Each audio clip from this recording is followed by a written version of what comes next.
Assalamualaikum warahmatullahi wabarakatuh. Perkenalkan, nama saya Jane Silsliadai dari kelas C dengan NIM A12122093. Di video kali ini, saya akan membawakan kesimpulan materi dari ke-13 kelompok pada mata kuliah perkembangan peserta didik. Berikut penjelasan saya. Pertama, pertumbuhan dan perkembangan merupakan suatu proses yang terjadi dalam diri individu yang terjadi secara sistematis, progresif, dan berkesinambungan. Pertumbuhan dan perkembangan dipengaruhi oleh banyak faktor, baik internal maupun eksternal. Dan anak usia dini adalah mereka yang berusia di bawah 6 tahun dan yang termasuk masih berada dalam kandungan dan yang sedang berada dalam proses pertumbuhan maupun perkembangan secara fisik, mental, kepribadian, dan intelektualnya. Yang kedua, perkembangan menunjukkan suatu proses tertentu, yaitu suatu proses yang terus berlangsung dan tidak dapat diulang. Dalam perkembangan manusia, terdapat perubahan-perubahan yang kurang lebih bersifat permanen dan tidak berulang. Perkembangan individu biasanya mengikuti usia, kemampuan, kecerdasan, dan pengaruh internal dan eksternal. Memahami perkembangan siswa bukanlah hal yang mudah, dan setiap tingkatan siswa memiliki tugas dan tanggung jawab berbeda yang sehingga diperlukan pemahaman yang mendalam untuk memahami dan mengadaptasi model siswa dan strategi pengajaran pada setiap siswa sesuai dengan tingkatannya. Yang ketiga, jadi, perkembangan manusia dapat dipengaruhi oleh berbagai macam faktor, seperti faktor lingkungan, mulai dari orang tua hingga ke masyarakat. Dan faktor-faktor dari dalam diri manusia itu sendiri juga sesuai dengan keyakinan masing-masing. Jadi, faktor-faktor ini dapat mempengaruhi perkembangan manusia, mulai dari dia sejak lahir hingga meninggal, dalam mempengaruhi ke arah yang lebih baik atau ke tidak baik. Yang keempat, yaitu manusia merupakan makhluk yang mengalami perkembangan dan juga pertumbuhan yang dipengaruhi oleh beberapa faktor, baik itu faktor pembawaan atau internal dan eksternal. Yang kedua adalah faktor lain seperti faktor nativisme yang merupakan manusia itu mempunyai bakat atau pembawaan sejak lahir. Dan faktor empirisme di mana manusia seperti kertas kosong yang akan terisi dari pengalaman dan didapatkan atau berdasarkan teori konvergensi yang menyatakan bahwa faktor pembawaan dan juga lingkungan memiliki peran yang sangat penting yang sama dalam perkembangan peserta didik. Yang kelima, anak usia dini merupakan generasi penerus bangsa yang perlu mendapatkan perhatian serius. Sejak lahir, anak memiliki berbagai potensi yang dikaruniakan Tuhan. Potensi tersebut perlu dikembangkan dan difasilitasi agar dapat berkembang dengan optimal. Banyak ahli yang menyatakan bahwa masa anak usia dini merupakan masa peka dan amat penting bagi perkembangan anak. Stimulasi terhadap anak yang dilakukan oleh orang tua maupun orang di lingkungan sekitar anak akan membekas kuat dan tahan lama. Jadi, kesalahan sedikit saja dapat memberikan stimulasi yang berdampak negatif jangka panjang yang sulit diperbaiki. Yang keenam adalah masa remaja. Adalah suatu tahapan peralihan masa-masa kanak-kanak ke masa dewasa. Lazimnya, masa remaja dimulai saat anak secara seksual menjadi matang dan berakhir saat mencapai usia matang tersebut. Masa remaja ini terjadi beberapa perubahan atau perkembangan yang terjadi antara lain, seperti fisik, emosional, bahkan perkembangan seksual, dan berkaitan dengan kebutuhan sosial psikologis, semakin banyak dibandingkan dengan kebutuhan fisik karena pengalaman kehidupan sosialnya semakin luas.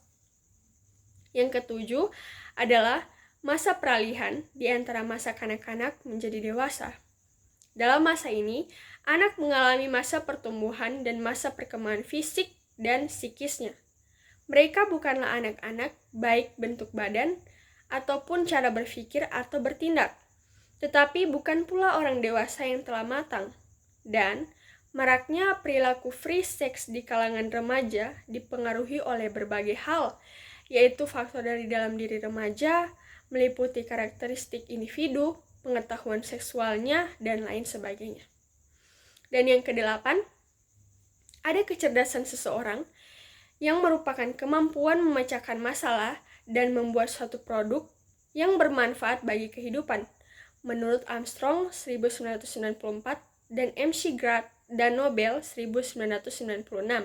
Sementara kecerdasan sejati mencakup berbagai keterampilan yang lebih luas daripada semua segi kecerdasan majemuk dan ganda.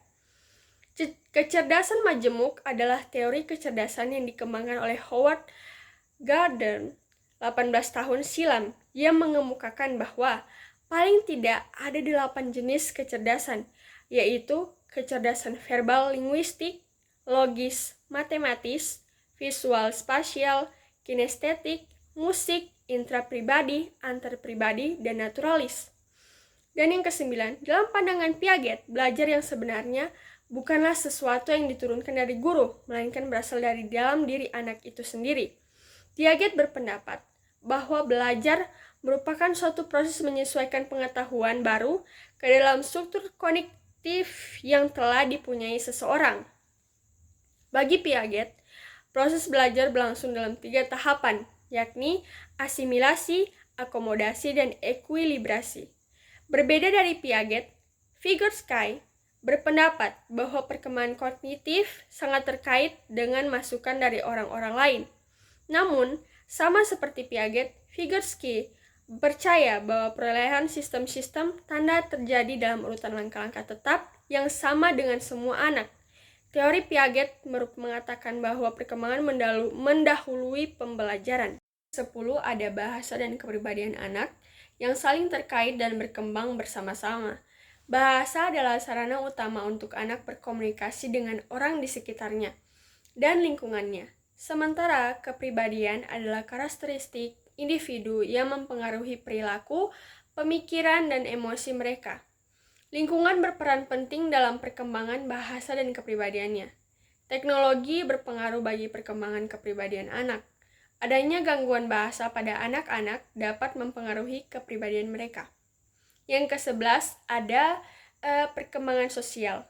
Adalah proses kemampuan belajar dan tingkah laku yang berhubungan dengan individu untuk hidup sebagai bagian dari kelompoknya.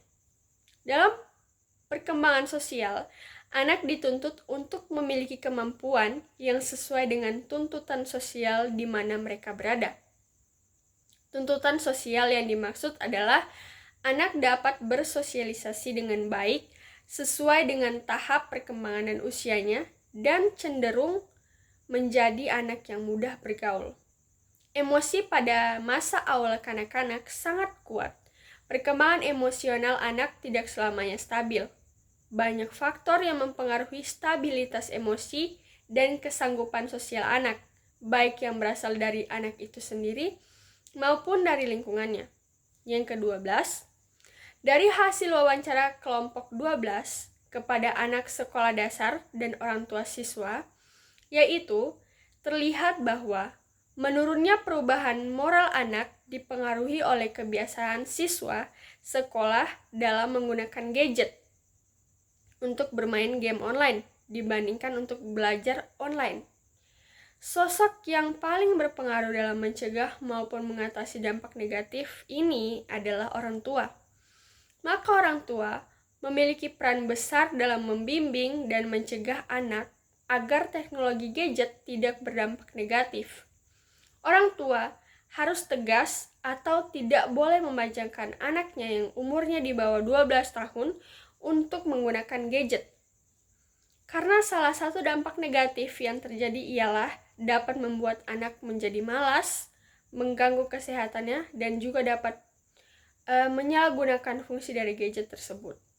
Dan dari yang terakhir, dari kelompok 13, dalam rangka mencapai kesuksesan dalam karir, penting bagi seorang individu untuk mengembangkan kemampuan dan kemandiriannya, yaitu yang dapat dibentuk dari masa kanak-kanak hingga dewasa.